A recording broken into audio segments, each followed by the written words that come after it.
ember szeretetet és megértést vár másoktól, érdemes neki is azzal közeledni a másik fél felé. Hamarosan folytatjuk.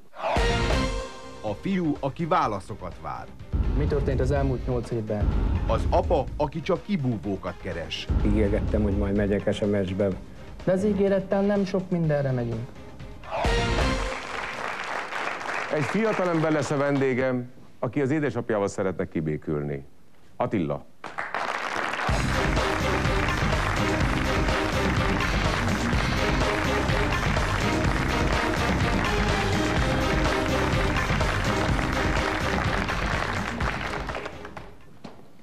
Azért jöttem ide, mert az édesapám és az édesanyám 16 éve elváltak, és sajnos az édesapámmal nem tartjuk a kapcsolatot.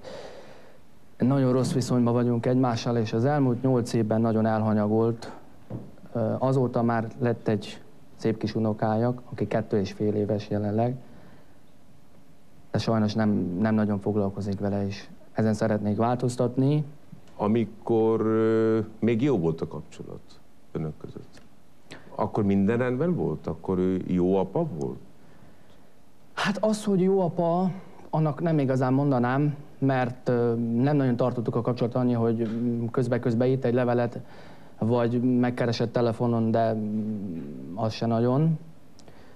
Tehát én nem tartom jó apának. Ő semmit nem tett annak érdekében, hát hogy önökkel tartson kapcsolatot? Nem. Az elmúlt 8 évben semmit nem hallottam felőle. Tehát mi kerestük őt, mi írtunk neki, mi telefonáltunk, mi kerestük őt, ő viszont nem. Mi a legszomorúbb az egész történetben, ön szemszögéből nézve? Az, hogy nem foglalkozik velünk, és nem tartja a kapcsolatot. Itt van a szép unokája, 2,5 éves, és nem foglalkozik, nem keres, abszolút semmi. Amikor azt mondja, hogy nincs pénzem, Igen. az mire vonatkozik? A vonatjegyre? Ezt nem tudnám megmondani, de a pénzzel nem tudja megindokolni azt, hogy ő most 8 éve nem keres engem. Mert nem igaz, hogy egy levelet, egy telefon nem tud elejteni azért, hogy megkeressen minket. Haragszik rá? Én meglehetősen, sőt nagyon. Most mit szeretne? Kibékülni vele, rendezni a kapcsolatot, vagy csak magyarázatot vár tőle? Igen, én ezt szeretném tőle megkérdezni, hogy hol volt az elmúlt 8 évben és az előtte lévő időben, amikor kellett volna, amikor szükség lett volna rá, mert erre nem kaptam magyarázatot, és abszolút nem jelentkezik, és ezért szeretném megtudni, hogy... Jó. Attila, ha ez a beszélgetés úgy alakul, hogy ő elismeri a hibáit, ő tud hihető vagy nem hihető magyarázatot adni, amiből az kiderülhet, hogy ő is gyarló ember, hogy valahol tévútra ment, de ezt a hibát vállalja, de erre és újra akar kezdeni. De erre nincs bocsánat. Világos. A múltat nem lehet megváltoztatni, a történeteket, a jövőt lehet fölépíteni. Csak arra vagyok kíváncsi, hogyha úgy alakul, és azon leszek, hogy ő kapja vissza ezt a 2 gyereket, ön meg kapja vissza az apját. Ha ez létrejön, akkor ön nyitott édesapja irányában? Nem azt mondom, hogy azonnal most akkor minden megváltozik, hanem a lehetőséget megadni, mert neki továbbiakban be kell bizonyítania.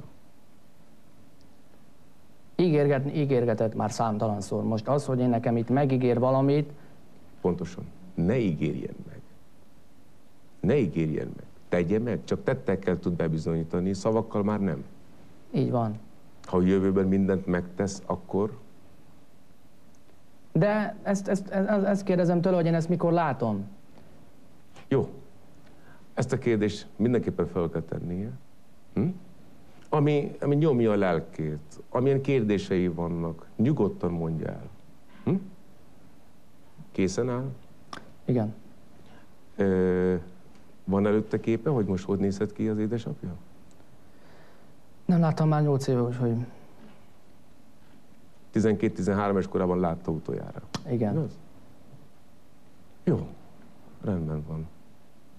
Akkor nem sokára édesapjával fogunk beszélgetni, jó? Jó. Reklám után Attilával folytatjuk. Reklám után a Josi barátban.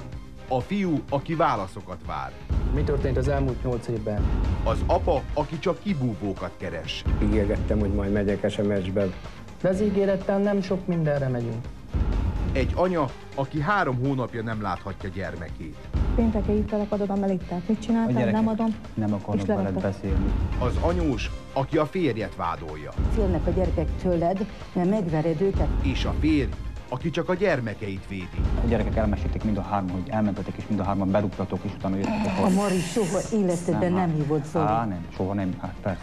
Ha úgy érzi, hogy problémájával egyedül maradt, és élete már kilátástalannak tűnik, akkor önnek Josi barát segítségére van szüksége. Hívjon minket a 0630 44 44 544-es telefonszámon, írjon levelet postacímünkre, vagy a josibarát@tv2.hu e-mail címre.